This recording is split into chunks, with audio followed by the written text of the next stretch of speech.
Что если идеальный сосед, тот, кто приносит пирог на новоселье, помогает с ремонтом и здоровается каждое утро, на самом деле серийный убийца? И что если он годами подставлял за свои преступления именно того человека, который жил через стену? Один мужчина провел за решеткой больше 10 лет за убийства, которых не совершал, пока настоящий киллер спокойно стриг газон рядом с его домом. Это история о том, как чудовище прячется не в темном переулке, а за забором с белыми штакетниками.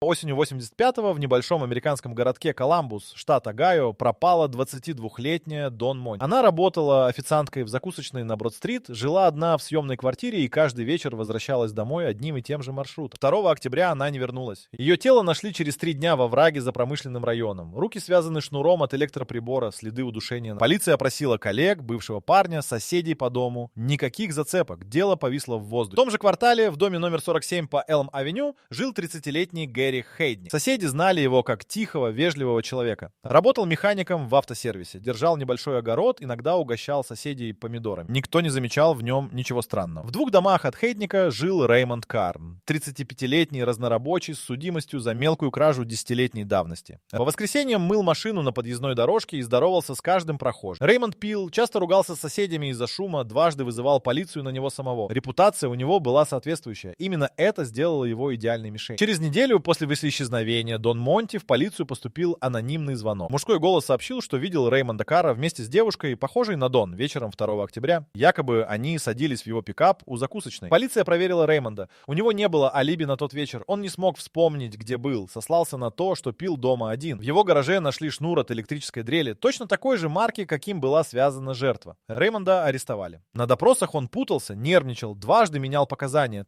Не потому, что был виновен, а потому, что боялся и не понимал, что происходит. Присяжные совещались 4 часа. Реймонда Карра признали виновным в убийстве 1 степени и приговорили к 25 годам без права досрочного освобождения. Гэри Хейдник сидел в зале суда на 3-м ряду. Он пришел туда добровольно. Сказал соседям, что хочет увидеть правосудие своими глазами. После вынесения приговора пожал руку детективу, который вел дело, и сказал, что рад за безопасность района. Той же ночью Хейдник вернулся домой, спустился в подвал и сделал запись в тетради, которую хранил под половицей. Эту тетрадь найдут только через 13 лет. Пока Реймонд Карр осваивался в камере тюрьмы Чиликот, Гэри Хейдник жил своей обычной жизнью.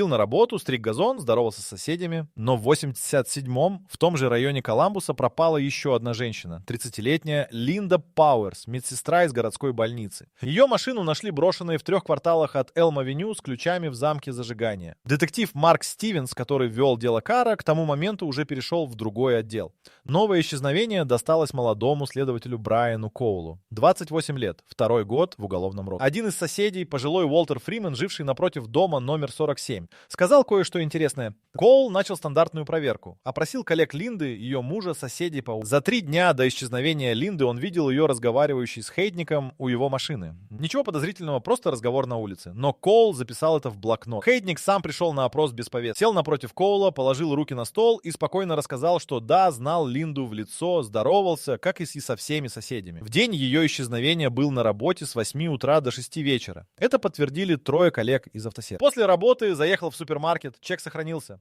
Алиби было железным. Коул проверил чек. Супермаркет на Мейн-стрит, 17 марта 87-го, 18:42. Все сходится. Следователь вычеркнул Хейдника из списка подозреваемых. Тело Линды Пауэрс нашли спустя 2 месяца в заброшенном складе на окраине города. Та же картина. Шнур, удушение, тело аккуратно уложено, никаких следов борьбы на месте обнаружения. Судмедэксперт отметил в протоколе: преступник либо очень силен физически, либо жертва была чем-то обездвижена до смерти. Токсикология показала следы снотворного в крови. Коул поднял дело Дон Монти. Тот же способ убийства, та же аккуратность. Он написал рапорт с предложением объединить дела. Возможно, один и тот же человек. Рапорт согласовали, но Реймонда Карра никто пересматривать не собирал. Прокурор по телефону объяснил Коулу: осужденный есть, приговор вступил в силу, новое дело, новый преступник, копирует почерк. Коул не согласился, но промолчал. В марте 88-го он случайно столкнулся с Хейдником в хозяйственном магазине. Тот покупал моток веревки и небольшой замок с ключом. Увидел Коула, кивнул, улыбнулся, как старому знакомому. Коул улыбнулся в ответ и прошел мимо. Потом остановился у стеллажа с краской и простоял там минуты 3, пытаясь понять, почему эта встреча его беспокоит. Веревка, замок, улыбка. Он не нашел ответа и уехал домой. Реймонд Карр провел в тюрьме Чиликот уже 3 года, когда его мать Дороти наняла адвоката.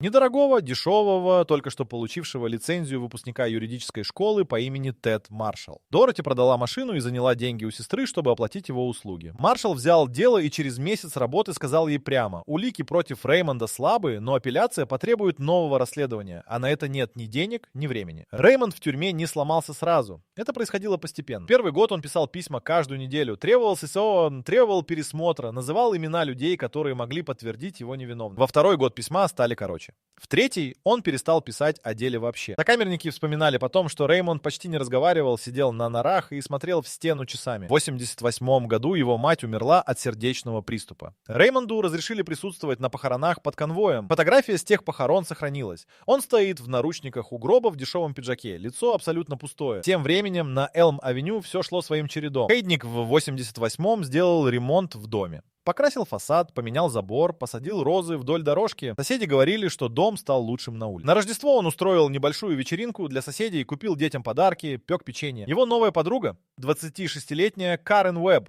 переехала к нему в сентябре того же года. Она работала учительницей в начальной школе и говорила всем, что Гэри самый внимательный и добрый человек, которого она встречала. Карен исчезла в феврале 89-го. Хейдник сообщил об этом в полицию сам, пришел в участок, красные глаза, трясущиеся руки, рассказал, что она ушла утром за продуктами и не вернул. Детектив Коул снова оказался на Элм-авеню. Он сидел напротив Хейдника за кухонным столом и смотрел на него. Хейдник плакал. Не громко, аккуратно, промокал глаза салфеткой. Рассказывал о Карен, какая она была, как они планировали съездить летом во Флориду. Коул задавал стандартные вопросы и записывал ответы. Потом попросил разрешения осмотреть дом. Хейдник без колебаний согласился. Провел Коула по всем комнатам. Спальня, гостиная, кухня, ванная. У двери в подвал остановился и сказал, что там только старые вещи, инструменты, ничего интересного. Коул попросил открыть. Хейдник открыл, включил свет. Действительно инструменты, стеллажи с банками, старая мебель. Коул спустился на 3 ступени, осмотрелся и вышел. Он не увидел того, что было за стеллажом с банками. Замурованную нишу в стене, заложенную кирпичом меньше года назад и аккуратно покрашенную в тот же цвет, что и остальные стены подвала. Карен Уэбб найдут там через 9 лет. Коул вернулся в машину, открыл блокнот и написал: Хейдник со Стуин сотрудничает, алиби проверь. Потом закрыл блокнот и несколько минут сидел, не двигаясь. Что-то в поведении этого человека было неправильным, но Коул не мог сформулировать, что именно. Хейдник плакал правильно, говорил правильно, открыл подвал без возражений. Все было правильно, и именно это было неправильно. Коул завел машину и уехал. Реймонд Карр в это время получал очередной отказ в пересмотре дела. Уже 4-й по счету. Представьте, что за вашим забором живет не только идеальный сосед, но и целая армия нейросетей. Если хотите узнать, как использовать их все по одной подписке, загляните на playprofit.com, а по ссылке в описании вас ждет бонус в 500 токенов. Кто знает, может, это поможет вам раскрыть свои собственные тайны.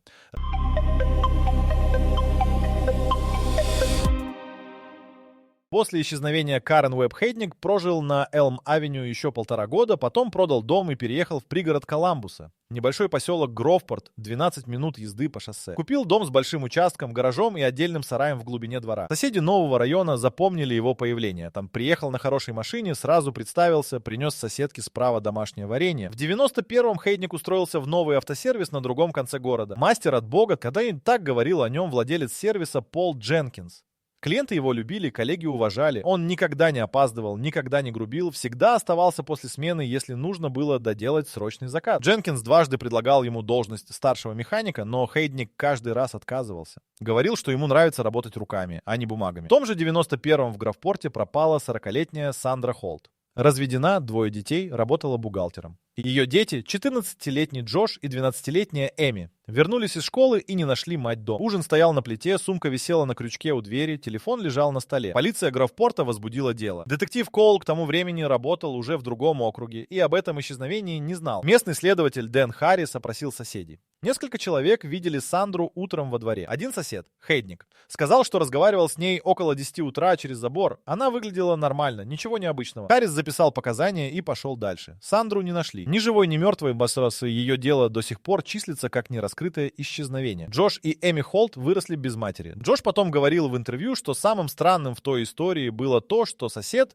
добродушный механик с вареньем, оказался последним, кто видел ее живой. Но тогда, в 91-м, на это никто не обратил внимания. В 93-м Хейдник познакомился с Маргарет Тейлор на приходе местной церкви. Маргарет была вдовой 52 лет, владела небольшим цветочным магазином. Они начали встречаться, через полгода она стала приходить к нему на ужин ужин по пятницам. Прихожане церкви считали их милой парой. Пастор однажды сказал с кафедры, что Гэри Хейдник — пример того, как христианин должен относиться к ближнему. Маргарет Тейлор исчезла в апреле 94-го. Ее цветочный магазин открылся утром. Продавщица пришла по расписанию и нашла дверь незапертой, свет включенным, кофе недопитым на прилавке. Хейдник в тот день позвонил в полицию в 11 утра. Сказал, что они договаривались встретиться накануне вечером, она не пришла и не позвонила, он беспокоит. Следователь Харрис снова разговаривал с Хейдником, снова записывал показания. Снова закрывал блокнот. После того, как дело Маргарет повисло без результата, Харрис поднял дело Сандры Холт и увидел одно совпадение. Хейдник. Он написал запрос в базу данных штата на этого человека. Пришел ответ. Гэри Хейдник. Чист, судимости нет. Ранее проживал по адресу Элм-авеню, 47 в Коламбусе. Харрис позвонил в полицию Коламбуса. Дежурный офицер поднял архив и нашел имя Хейдника в 2 делах об исчезновениях. Линды Пауэрс и Карен Уэбб. В обоих случаях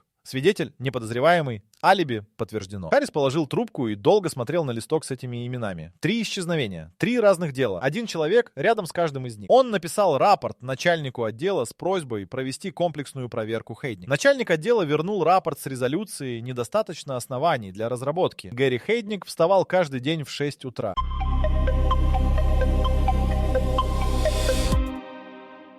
Это установили позже, когда опрашивали соседей по Гровпорту. Несколько человек, независимо друг от друга, называли одно и то же время. В 6 утра свет в его кухне загорался, в 6:15 он выходил на крыльцо с кружкой кофе, в 6:30 уходил в гараж. Что он делал в гараже по утрам? Никто не знал.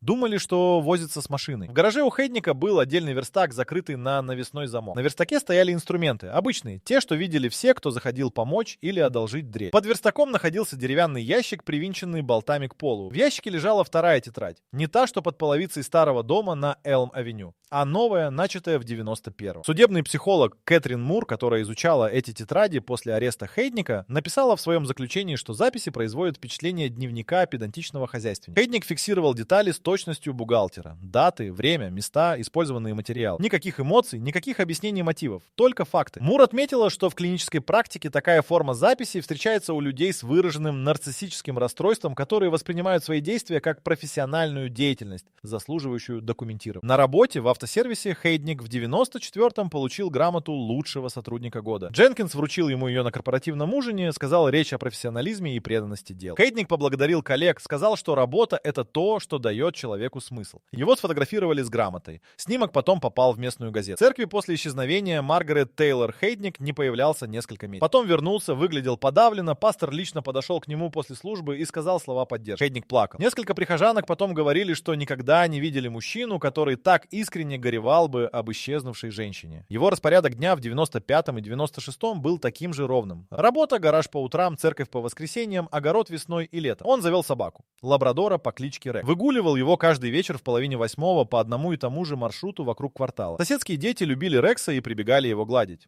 Хейдник всегда разрешал. В 96-м к нему в дом въехал племянник, 20-летний Дэнни, приехавший учиться в Коламбусский колледж. Дэнни прожил у дяди 8 месяцев и потом рассказывал следователям, что за все время не заметил ничего необычного. Дядя был добр, кормил его ужином, помогал с деньгами, никогда не приходил домой пьяным, не приводил странных людей. Единственное, что Дэнни запомнил как странность, дядя никогда не разрешал ему заходить в сарай в глубине двора. Говорил, что там электропроводка в опасном состоянии, можно получить удар током. Дэнни не настаивал. В сарае, как выяснилось позже, Хейдник оборудовал второе пространство за стеной из старых досок и садового инвентаря. Туда вела дверь, замаскированная под часть стены. Следователи потом 3 часа искали вход, пока один из них случайно не нажал на нужную доску. Снаружи дом Хейдника в Гровпорте выглядел как открытка. Ухоженный газон, цветы у крыльца, чистые окна. Соседи говорили, что он поднимал стоимость недвижимости на всей улице одним своим присутствием. Риэлтор, продававший соседний дом в 96-м, в рекламном объявлении написал: «Тихая улица, замечательные соседи». И имел в виду в том числе Хейдника. Рэймонд Карр в это время подавал 11-й по счету запрос на пересмотр дела. 11-й отказ пришел в январе 97-го. Брайан Коул в 97-м работал старшим детективом в округе Франклин и вел в среднем 20 дел одновременно. Дело об убийстве Дон Монти давно закрыли с осужденным Рэймондом Карром.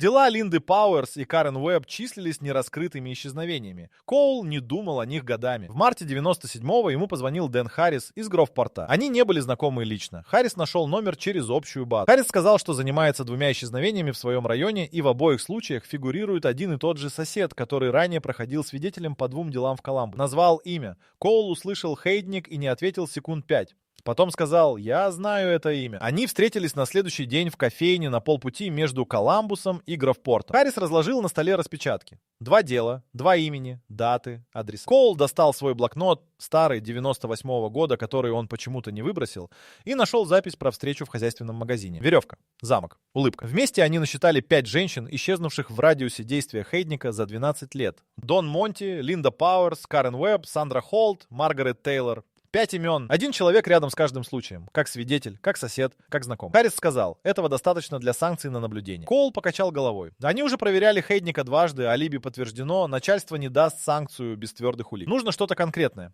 Коул вернулся в архив и затребовал оригиналы дел Линды Пауэрс и Карен Уэбб. Потом поднял протоколы осмотра дома Хейдника на Элм-авеню. Тот самый осмотр, который он сам проводил в 89-м. Перечитал свои собственные записи. Подвал, инструменты, стеллажи, старая мебель, ничего подозрительного. Он помнил тот подвал, помнил стеллаж с банками, помнил, что спустился на 3 ступени и вышел, не прошел до конца. Не осмотрел стены.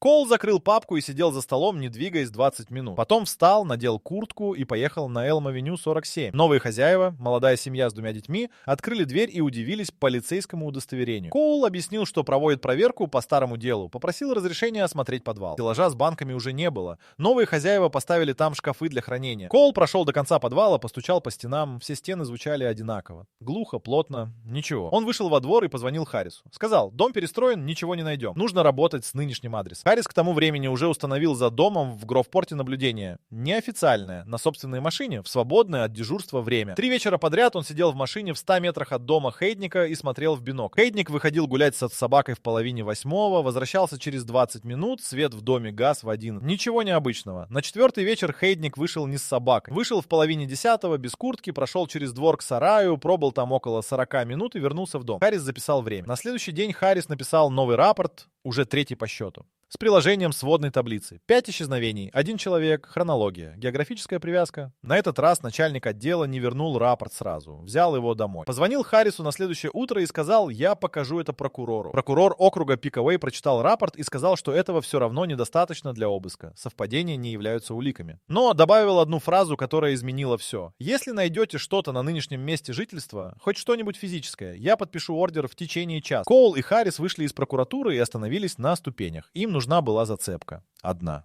Любая. Она появилась через 11 дней и пришла оттуда, откуда никто не ждал. Племянник Дэнни позвонил Харрису сам. Не потому, что что-то заподозрил, просто увидел в местной газете небольшую заметку о возобновлении расследования исчезновения Маргарет Тейлор и вспомнил, что дядя знал эту женщину.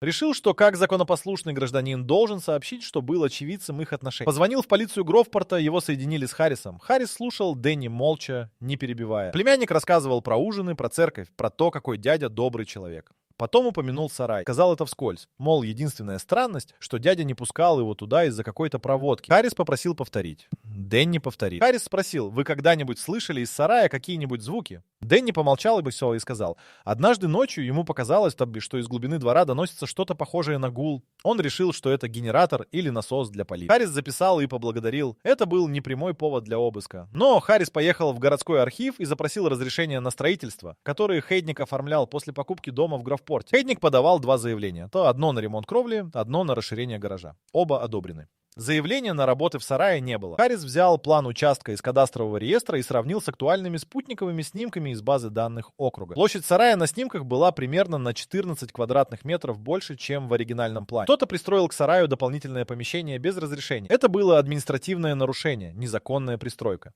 Мелкое, но достаточное для визита инспектора строительного надзора. А инспектор строительного надзора не нуждается в ордере на обыск. Харрис позвонил Коулу в 8 вечера. Коул выслушал и сказал одно слово: «Завтра». На следующее утро инспектор строительного надзора округа Пикауэй Том Бреннан в сопровождении Харриса приехал на адрес Хейдника. Хейдник открыл дверь, увидел инспектора с папкой документов и сразу стал другим. Не испуганным, но очень внимательным. Бреннан показал план участка и объяснил про расхождение в площади. Хейдник сказал, что просто перенес внутреннюю перегородку, ничего серьезного, готов все показать. Они прошли через двор к сараю. Хейдник открыл замок, вошел первым, включил свет. Бреннан осматривал стены, измерял рулеткой. Харрис стоял у входа и смотрел на Хейдник. Хейдник смотрел на Бреннана, спокойно, терпеливо, как человек, которому нечего скрывать. Бреннан дошел до задней стены и остановился. Приложил рулетку к полу, потом посмотрел вверх. Что-то в пропорциях не сходилось. Стена была слишком близко. По плану здесь должно было быть еще около 2 метров глубины. Он постучал по стене костяшками пальцев. Звук был не таким, как от бетона или кирпича. Пустота. Харрис положил руку на кобуру. Хейдник стоял в 3 метрах от них и больше не смотрел на Бреннана. Он смотрел на руку Харриса. Первый раз за все время его лицо изменилось. Не сильно, почти незаметно.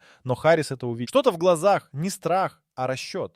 Человек, который мгновенно просчитывал вариант. Харрис сказал: «Господин Хейдник, попрошу вас выйти во двор». Хейдник вышел. Харрис достал телефон и набрал Коула. Сказал 3 слова: «Приезжай, есть основания». Коул приехал через 22 минуты. Еще через 40 минут прокурор подписал ордер на обыск. К полудню на адресе работала криминалистическая группа. Дверь в скрытое помещение нашли через 7 минут после начала осмотра. Именно там, где стучал Бреннан. За дверью было небольшое помещение около 12 квадратных метров с бетонным полом и вентиляционной трубой, выведенной под настил двора. На полу стоял металлический ящик, привинченный к основанию. В ящике лежала тетрадь в черной обложке. Хейдника надели наручники во дворе в 14 часов 17 минут. Он не сопротивлял. Пока его вели к машине, лабрадор Рекс лаял у крыльца. Хейдник обернулся и посмотрел на собаку. Больше он ни на что не смотрел.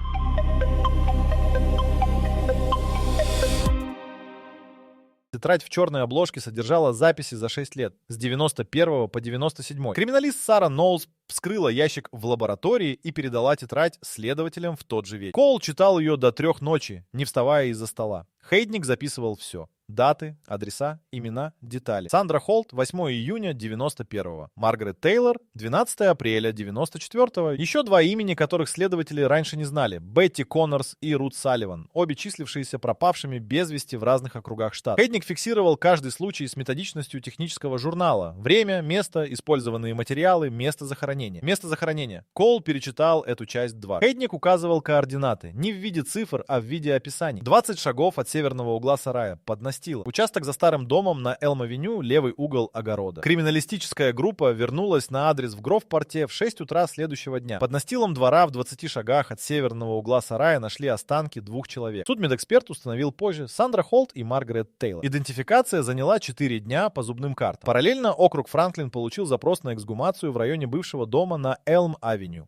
Новые хозяева стояли у забора и смотрели, как криминалисты копают их огород. На глубине около метра в левом углу участка нашли останки еще 2 человек. Линда Пауэрс и Карен Уэбб, те самые, чьи дела 12 лет числились нераскрытыми исчезновениями. Итого 6 жертв. 6 женщин за 12 лет. Первая тетрадь, та, что хранилась под половицей на Элм-авеню. К тому времени была уже недоступна. Половицу заменили при ремонте еще в 92-м. Но показаний второй тетради хватало с избытком. На допросе Хейдник молчал первые 2 часа. Сидел прямо, руки на столе, смотрел в точку над плечом следователя. Потом попросил воды, выпил половину стакана и сказал, что хочет говорить без адвоката. Следователь предупредил его о правах трижды. Хейдник каждый раз кивал и повторял: «Я понимаю, я хочу говорить». Он говорил 4 часа. Ровным голосом, без пауз, без эмоций, называл имена, даты, детали. Следователи записывали и не перебивали. В какой-то момент один из них вышел в коридор и просто постоял там минуту, глядя в стену. В конце допроса Коул задал вопрос про Реймонда Карра. Хейдник посмотрел на него впервые за весь разговор. Прямо в глаза. Сказал: «Да, анонимный звонок в 85-м был его звонком. Шнур нашли в гараже Карра, потому что он сам его туда положил за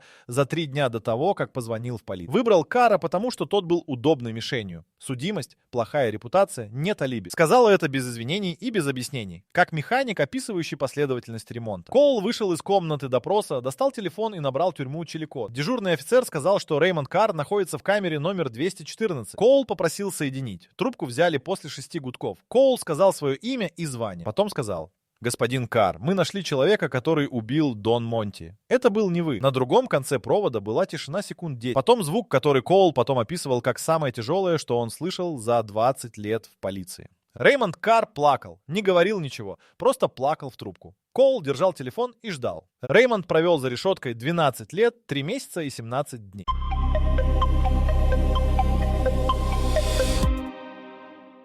Реймонда Карра освободили через 21 день после ареста Хейдника. Судья округа Франклин подписал постановление об отмене приговора в ускоренном порядке. Прокурор не возражал, доказательная база была исчерпывающей. Реймонд вышел из тюрьмы Чиликот утром в четверг в начале ноября 97-го. На выходе его ждали двое. Адвокат Тед Маршалл, который вел его дело еще в 88-м и не взял денег за последние апелляции, и детектив Брайан Коул. Реймонд пожал руку Коулу, ничего не сказал, Коул тоже молчал. Гэри Хейдника судили 8 месяцев. Процесс был закрытым для прессы в части показаний о методах убийств. Судья принял это решение по ходатайству родственников жертв. Хейдник на суде вел себя так же, как на допросе. Спокойно, ровно, без вспышек. Его адвокат пытался строить защиту на психиатрической экспертизе, но две независимые комиссии признали Хейдника вменяемым. Кэтрин Мур, психолог, изучавшая тетради, дала показания на 4 часа. Присяжные совещались двое суток. Хейдника признали виновным по 6 эпизодам убийства первой степени и одному эпизоду воспрепятствования правосудию за подставу Реймонда Карра. Приговор. Пожизненное заключение без права на досрочное освобождение. Когда судья зачитывал решение, Хейдник смотрел прямо перед собой. Ни один мускул на его лице не дрогнул. Реймонд Карр подал гражданский иск против штата Огайо. Дело урегулировали во внесудебном порядке в 99-м. Сумма компенсации не разглашалась, но по косвенным данным составила около $900 тысяч. Реймонд купил небольшой дом в другом городе, устроился работать на склад. Журналистам он давал интервью только один раз, в 2000-м, для местной газеты. Сказал одну фразу, которую потом цитировали во всех материалах по этому делу. «Деньги не возвращают 12 лет, но они позволяют начать жить так, будто у тебя есть будущее». Детектив Харрис получил повышение и возглавил отдел по расследованию убийств округа Пикауэй. Коул вышел на пенсию в 2003. На прощальном вечере его спросили, какое дело он считает главным в карьере. Он назвал не дело Хейдника. Назвал дело Реймонда Карра и добавил, что это единственное дело, в котором он сам был частью ошибки. Дом на Элм-авеню 47 в Коламбусе сменил еще 2 владельцев. Нынешние хозяева, молодая пара, купившая его в 2008-м, узнали об истории дома уже после сделки. Они не съехали. Говорят, что дом как дом. Дом в Графпорте снесли в 2001-м. Участок долго пустовал, потом на нем построили новый дом, сарая там больше нет. Гэри Хейдник до сих пор жив. Находится в тюрьме строгого режима в штате Огайо. Ни разу не подавал прошение о помиловании. Тюремный психолог, работавший с ним в 2000-х, написал в отчете, что Хейдник один из наиболее сложных случаев в его практике не из-за жестокости, а из-за полного отсутствия какой-либо внутренней борьбы. Он не раскаивается и не бравирует. Он просто существует. Так же ровно и аккуратно, как стриг газон и здоровался с соседями. Вопрос, который остается без ответа, не как он убивал и не почему. Вопрос в том, сколько таких людей прямо сейчас живут через забор от кого-то, кто считает их идеальным соседом.